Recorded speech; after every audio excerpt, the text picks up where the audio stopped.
This is KXSF 102.5 FM, streaming worldwide at www.kxsf.fm. And you're tuned in to Spark with Kelly Marlowe, informing minds, inspiring ideas, igniting innovation. Let the conversation sink into your soul. This is Kelly Marlowe, host of Spark. Today I'm talking with Diane Tober, a medical anthropologist and researcher at UCSF in the areas of family planning, egg and sperm donation, and reproductive health policy. We will be talking about the growing lucrative industry of egg donorship and the important women's health considerations tied to it. Thank you for joining me on Spark today, Diane. Thank you for having me. So with the advances in reproductive technology, women are donating their eggs to aspiring parents, and it's become a huge industry. Do you have statistics that you can share with us about the growth of this market? Yes, this is really interesting to me. So the Center for Disease Control does have data on how many live births per year are created from donor eggs. So, for example, in 2000, there were about 10,800 donor egg-created live births per year. By 2016, that number doubled to about over 24,000. But we don't have actual data on the number of people who donate their eggs or the number of egg donation cycles an individual donor undergoes. So they are tracking the live births created from donor eggs, but they are not tracking the egg donors themselves. And this is also really interesting because in 2013, the American Society for Reproductive Medicine lifted off the experimental label for egg freezing. And the CDC is collecting data on the number of people who freeze their eggs per year, but not the number of people who donate their eggs per year. And since 2013, egg freezing has increased 138%. Between 2013 and 2016, the last year we have the numbers for. But we don't know exactly how many people are donating their eggs per year. We only know how many people are freezing their eggs, how many live births that are created from donor eggs. Okay, so the eggs are being frozen could be from egg donors. We just don't know for sure. No, those are people who freeze their eggs for fertility preservation. Yeah. So, like if a person decides I'm 28 years old and I want to freeze my eggs and use them when I'm 35. Okay. What they call fertility preservation. They only track how many eggs are being frozen. So what about the clinics are freezing the eggs for their patients? Are those being tracked as well? Okay, I should make a distinction here. So there's some people who donate their eggs, okay? So those would be called egg donors. There's some people who might be freezing their eggs for themselves to use later. Now, some donor eggs will be frozen, right, for later use, for somebody else to use, like for egg banks. But when I'm talking about egg freezing, I'm talking about people undergoing fertility preservation. So I'm a patient. I go to a clinic. I want to freeze my own eggs. Those things are being tracked. But what isn't being tracked is when an egg donor's eggs are frozen or when an egg donor goes through an egg donation cycle. None of that is being followed. Okay. It sounds like they're more... Yeah, that makes sense. Okay. But it sounds like they're more aspiring parents looking for egg donors as well as more practitioners who are looking for them to help the parents. Right. So egg donation has been around for over 25 years now, and it's been growing. Obviously, it's grown substantially in the past 25 years. The number of people who undergo who use donor eggs to create their families has increased, and the population has increased. So it used to be, for example, it was predominantly married heterosexual couples or sometimes single women, but usually married heterosexual couples that were looking for egg donors to create their families. Often in the case of a woman, for example, by her cancer treatment or having premature ovarian failure, things like that.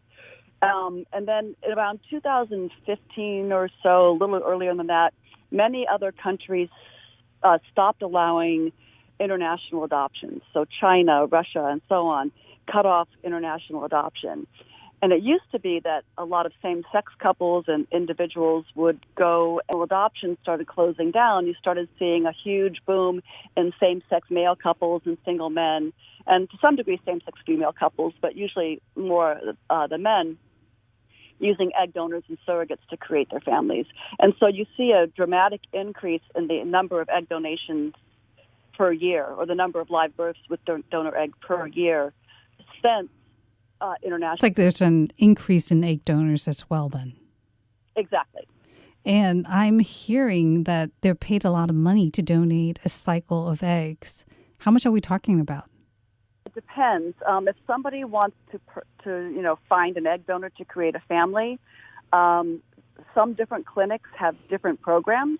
So, on a recipient parent is going to pay about $10,000 for the donor alone, maybe $7,000 depending upon the donor. They'll probably pay the clinic over $26,000 or so per cycle, sometimes much higher than that depending upon the clinic. And then some clinics also do offer what they call banked eggs or frozen eggs, and they can buy those at a more affordable cost, but at that point they only get maybe, say, a batch of 5 eggs rather than all the eggs the donor produces at a substantially reduced cost. So usually those kinds of cycles usually run about $18,000. Interesting.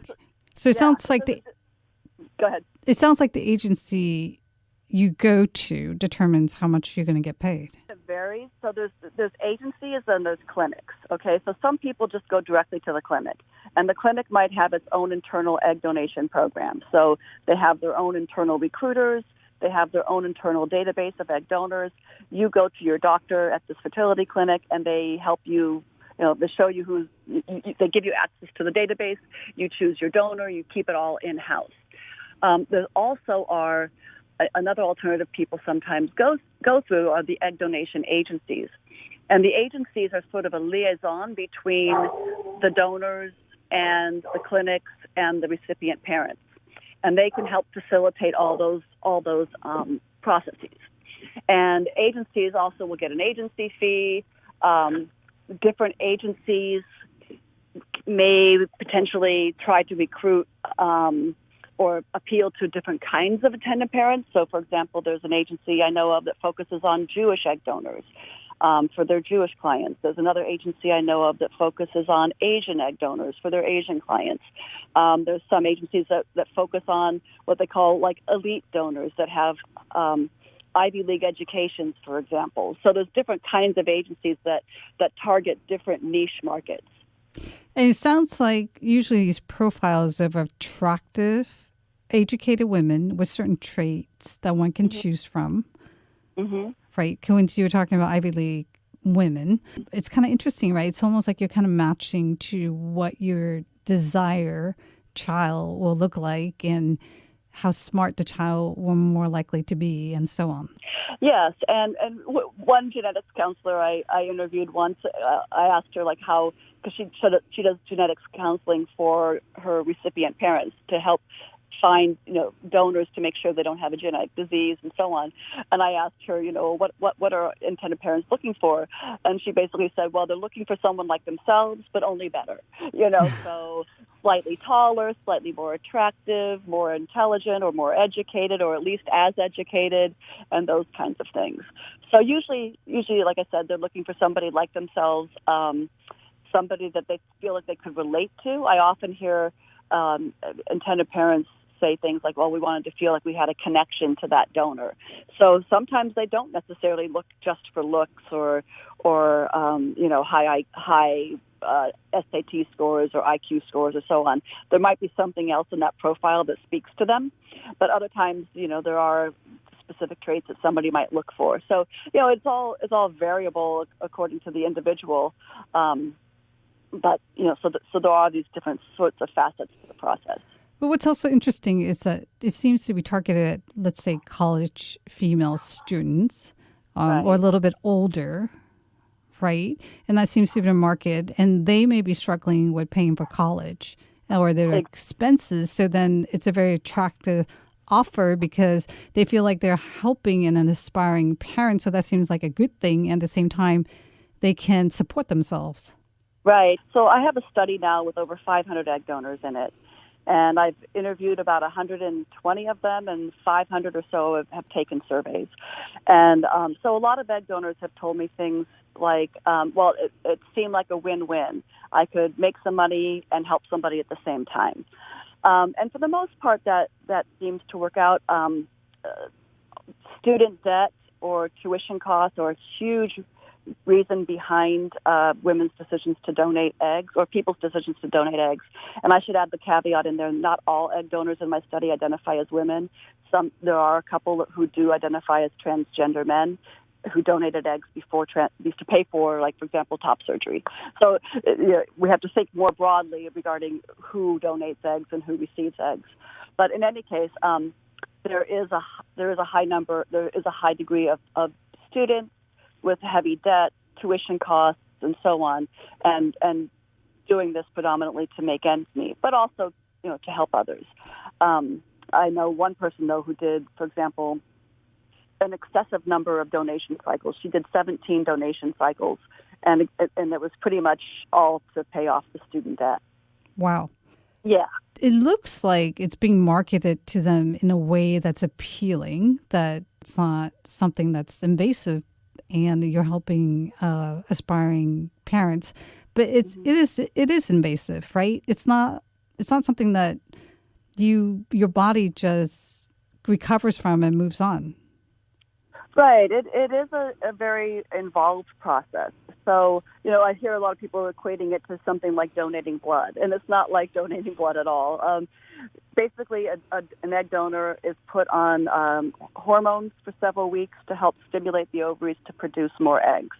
So in a normal monthly cycle, you will produce one mature egg, and then that will pass, before or get fertilized. And then, when you menstruate, that goes away. In an egg donation cycle, the injectable hormones stimulate your ovaries to create a lot more eggs than that normal one. So I've heard some donors are stimulated to produce maybe 10 or 20 eggs. I've got other donors in my study that have been stimulated to produce 80 eggs on a single cycle. Wow. So there's a huge range of what people are producing, and that range of the numbers of eggs that are produced is pretty well correlated to the hormone dosages, in addition to how their body responds. So, for example, if a donor goes in to have an exam before she starts her cycle, the doctor can do a vaginal ultrasound and see about how many eggs she's predicted to produce. So they could say what's called a resting antral follicle count. So if somebody has what's called a high resting antral follicle count, they're going to be what they call a big producer, right? And that if somebody's going to produce a lot of eggs, you should be more conservative with the dosages. But what I see happening is especially in the United States donors, I have donors from around the world, but especially in the U.S. donors, they're stimulated to produce a large quantity of eggs, usually over 30. And that's much more aggressive than what I'm seeing in some other countries. So that's from the hormone injections. Then they take a trigger shot about 48 hours before the surgery to release the eggs from the follicles. And then about 48 hours later or so, they undergo surgery under anesthesia with an ultrasound-guided needle that goes up through the vaginal wall, pierces to the ovary, sucks each of the little eggs out of each of the follicles, and then goes to the other ovary to repeat the process on the other side.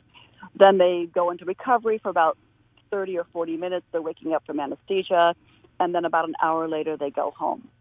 Now, most donors go through this process, and they might rest for a couple of days or a day or two after the process and return to normal pretty quickly, and others might not return to normal as quickly. So, for example, one of the most common complications is ovarian hyperstimulation syndrome, and in its most severe form, it can be life-threatening. So it's not a very simple process every single time. And a donor could have an easy time one time and then maybe go to a different doctor or have a different set of medications or something, and then the second time or another time down the road have more complications following. And what about the long-term effects? Well, that's one of the things we don't know, and that's why I've been collecting data on egg donors for at least the past 5 years, and I'm in the process of trying to designing a prospective study to start tracking donor health over time so we can begin to have a better idea. So far, they say that there is no long-term effect, but without the research having been done, it's really hard to say, what the long-term effects are. And I do have donors in my study that have later on experienced infertility. I have donors in my study that have later on experienced reproductive or estrogen-positive cancers or endometriosis or cysts, but we don't know yet if there's a causal connection between the two. So it's definitely something that needs to be investigated. How can that happen? How can that happen, the investigation? Yes. How can we get that study going? Well, I need about $1 million for a 5-year study. I can get it going. Well, that's what's interesting is if it's such a huge industry, there's so many women donating their eggs and there's so many aspiring parents. Why aren't there studies being done on the impact that this has?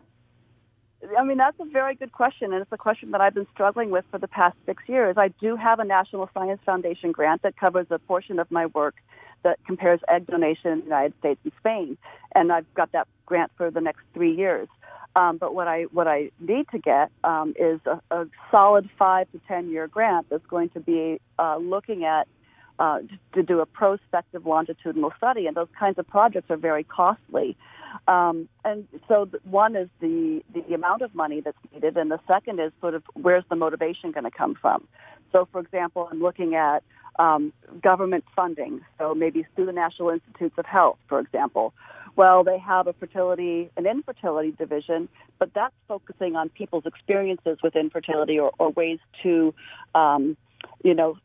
cure infertility and so on. Then there's another division that's focusing, within the NICHD, within the National Institutes of Child Health and Development, for example, on Alzheimer's. So they receive government funds to focus on different aspects of health, which is fantastic, but there's really nobody at the top that's saying, we need to put some money towards research on the effects of medications and this process on egg donors.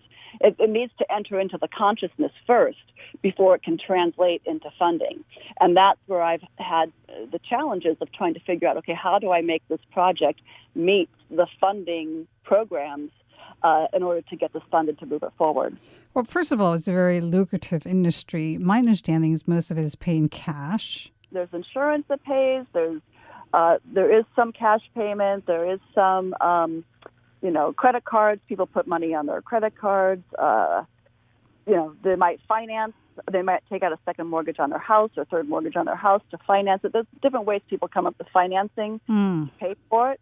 There's also a big, huge international industry. So we were, especially before COVID-19, there was a huge influx of people from China coming to the United States to get egg donors and surrogates here. And that was, from what I understand, a predominantly cash payment. COVID-19 has put a big squash on a lot of the international travel for egg donation and surrogacy, but it is starting to pick back up again. Actually, even also a number of insurance agencies that are growing, specifically focusing on funding these kinds of procedures, predominantly for women, with sort of like a feminist perspective of take control of your fertility, and that's specifically for people to freeze their own eggs, less so for egg donors. But it is an interesting industry. Pointing or going back to China, I hear that egg donations are illegal in many countries, and therefore that's why they're coming to the U.S. Yeah, so there are many countries where egg donation is illegal or very highly regulated. And that's one of the reasons why I'm looking at egg donation in the United States and Spain. So Spain has a very regulated system of egg donation where donors can only be paid 1,100 euros, no more than that per cycle. They can only produce 6 children born from their eggs in a single sort of geographical area, so basically in the country. So they can produce up to 6 children in Spain, 6 children in France, for example, 6 children in the UK, but they don't have a limit on the number of egg donation cycles. There, the physicians choose the donors as opposed to here where intended parents will choose the donors. So that changes the whole way in which people are selected according to different kinds of criteria. So different countries do have different regulations surrounding payments, surrounding whether it's legal or not, and people do come to the United States from other countries in order to access egg donation here. And there's one of the things that also about the United States, because we don't have a cap on payment, there's a huge supply of people wanting to provide eggs for other people's children because, of the financial incentives. Another thing that we have specifically in California is very lax laws surrounding gestational surrogacy. So California also becomes a hub for people seeking out surrogacy in combination with egg donors. And in Spain, for example, surrogacy is not allowed by law. So you have a number of people from Spain coming here to get egg donors and surrogates, or from Italy as well. People from Australia will come here quite frequently for egg donors and sometimes egg donors and surrogates. So even if it's allowed in their home country, there might not be a huge supply of egg donors because of the limitations on compensation. From what I understand, it has to be called a donation because you can't technically sell human tissue here. That is true. You can't technically sell human tissue. At the same time, the medical term for donor has to do with taking a body, like an organ, a tissue, a marrow, or a cell from one person and transferring it to another. So sometimes we might refer to egg provider because they're being paid, but at the same time, donation in the medical language means to transfer something from one body to another. Why is there a lack of regulation in fertility? And an interesting question. It, like you said, it is a very lucrative industry. At the same time, not necessarily that there's a lack of regulation across the board, but there is inconsistent regulation from state to state. So, for example, in California, surrogacy is allowed, whereas in New York, up until this year, paid surrogacy was not allowed. Paid egg donation is allowed here. It's not allowed in some other states. What there is, however, though, is a lack of evidence-based policy because we don't have the research on egg donors to help inform the policy. And that's one of the things that I'm hoping my work will ultimately do is help inform, what would be good policy given the data that we have on egg donors' experiences. I would like to see some things better regulated. So I would like to see, for example, regulations instead of just guidelines on the number of cycles it's safe for a donor to undergo. I would like to see more controls over the numbers of eggs that are being produced, the kinds of protocols that are being used. I think there's things that could definitely be improved about the industry in order to protect and improve the process for everybody, including egg donors as part of that process. And again, I think that there's a challenge when it comes to specifically reproductive politics in the United States. When you start to regulate reproduction, whether it's egg donation, surrogacy, and so on, then you start to sort of bleed into abortion politics. And so there's some concern, especially among many feminist researchers and feminist scholars, that if we regulate egg donation, well, then how are we going to argue against regulating abortion, even though medical regulations happen all the time? So I think that the United States is an interesting landscape because all these different kinds of policies bleed into each other surrounding female bodies.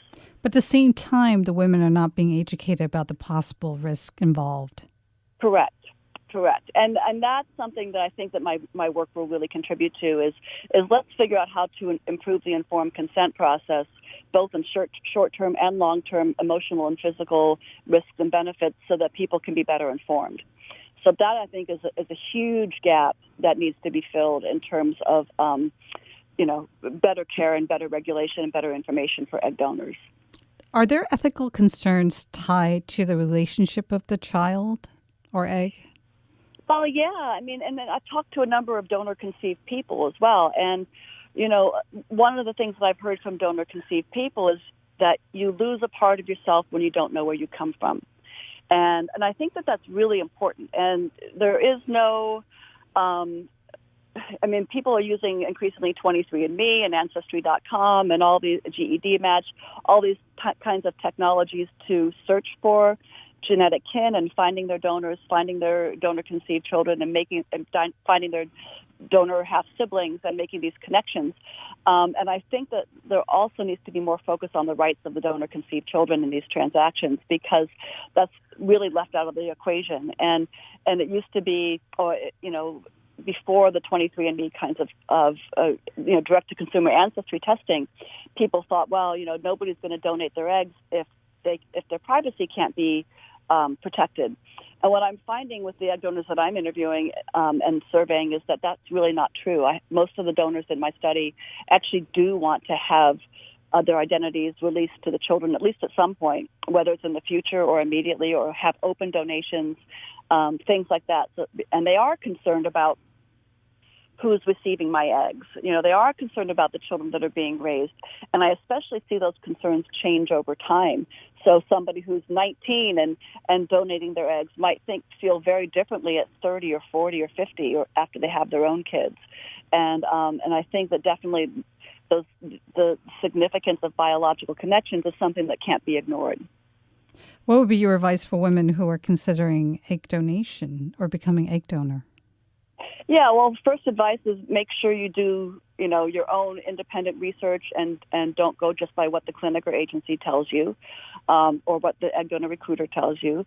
I would talk, if you're thinking about becoming an egg donor, I would talk to your own OBGYN or your own doctor who doesn't have an interest in the process, to see if he or she thinks that's a good thing to undergo, given your own health conditions. So, for example, people who have endometriosis, for example, which is estrogen positive, might not want to be egg donors because endometriosis can be exacerbated by fertility drugs, by extra estrogen in the body.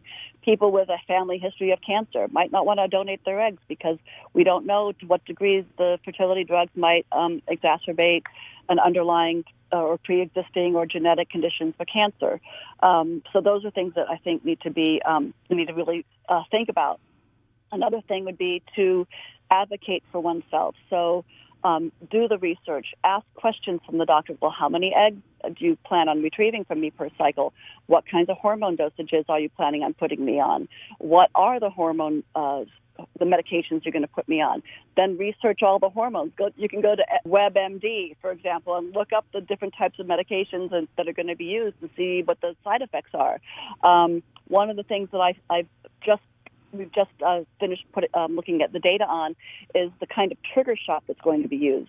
There's one kind of trigger shot called HCG and another kind called Lupron, an agonist trigger, and then there's a combined trigger. Well, ovarian hyperstimulation rates are significantly higher and more severe with HCG triggers. So you want to make sure, if you're going to be a high responder, what kind of trigger shot you're going to use. You want to make sure you have your legal basis covered, like what happens to you if you lose an ovary? How much do you get money for that? Do you have financial, what kind of medical care can you receive for follow-up? For how long? Most egg donation contracts will put that in for maybe a couple of weeks, up to a month post-donation that you're covered medically. Well, maybe you want to negotiate to have it covered, to be covered for a year or more. All these things are negotiated, once they have decided that they want you. There's also a group that I've been working with to help recruit egg donors for my study called We Are Egg Donors. And they're sort of an online community of people who have been current and former egg donors. You might want to get in contact with them, weareeggdonors.com, and listen to other people's stories and other people's experiences. But definitely do the research. Make sure that you look out for yourself medically and legally. Ask a lot of questions. And don't be afraid to say no, or don't be afraid to advocate for yourself. And even if you sign up and you change your mind, you can change your mind. And I think that's important for any patient, whether it's an egg donor patient or any kind of patient, is to really be well-informed and to really self-advocate. And feel free to contact me at eggdonorresearch.org, and people can contact me through the website. Thank you for sharing your research and joining me on Spark today, Diane. Absolutely.